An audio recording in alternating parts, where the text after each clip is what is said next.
Hey everyone, remember when I said that Take Two in 2024, their fiscal year 2024, I should say, lost $3.7 billion?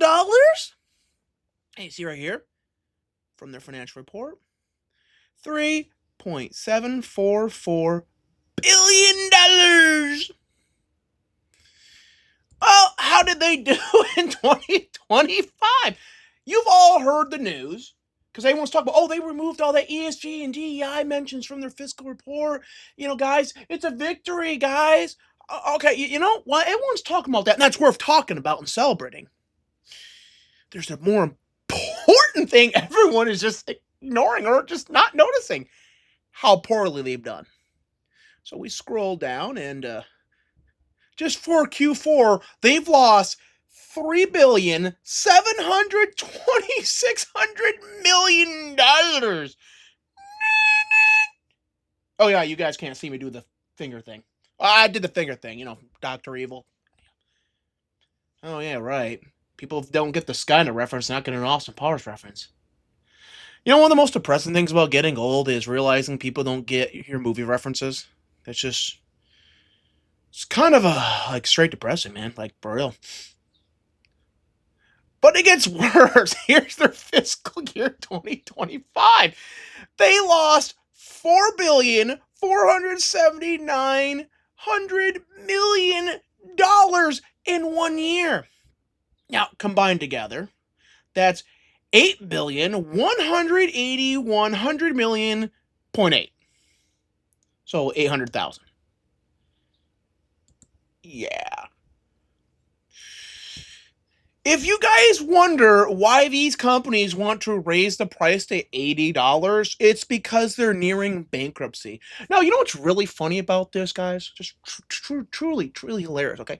So, if you're a couple $100 in debt or back on like one or two credit cards, which, you really should manage your finances to avoid this, but no one's like loaning you money.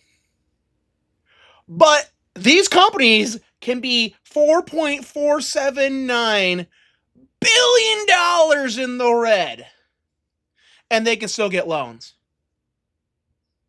Yeah, that's real fair, ain't it, guys? That's like so fair. It ain't a two-tiered system at all. But now here's why GTA 6 is kind of screwed in this regard. So GTA 6's development budget's rumored to be around $2 billion, and based on having 4 times the development size of GTA 5 and a way longer development time, I believe that's probably fairly accurate. So we add another $2 billion to that, and it's probably more at this point because of the delay, and you're at over $10 billion in the red. Let's do some math to see how many copies GTA 6 needs to sell in order to get them out of this situation. All right, so their total debt with the $2 billion is $10,181,800,000. Now, as it's not going to be on Steam, there's no differential from better sales, so it's 70% cut for the publisher with 30% going to the console manufacturers. With that in mind, for every $70 sale, they get $49.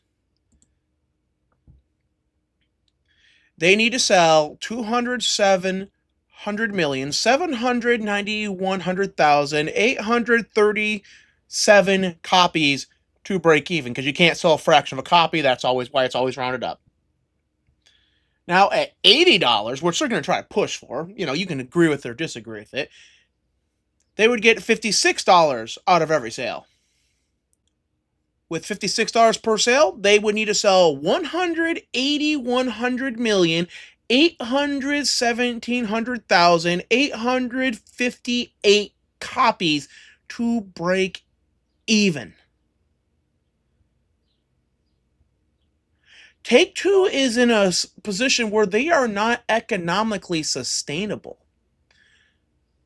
While this is going on, they're going to have other development costs going on, other management costs going on. So they're going to continue to increase their development costs. Like right now, their net loss is $4.479 billion, with their expenses being $7.453 billion. What in the next year while GTA is selling is going to offset this cost? Nothing. Nothing is going to offset that cost. Here's the messed up part. They may have a good fiscal year next year, but they may not, because it's going to have to compete against this. If they don't get their expenses down, if they don't trim their bloat, if they don't start getting some talented staff rather than DEI, ESG hires, the company's going to go out of business. And yet somehow that gets loans. Well, if you're a bit back on any credit card, you can pound sand. Fair, right? And that's all there is to say and gloat about this. So, see you in the next video. Hit the like, subscribe. Peace out.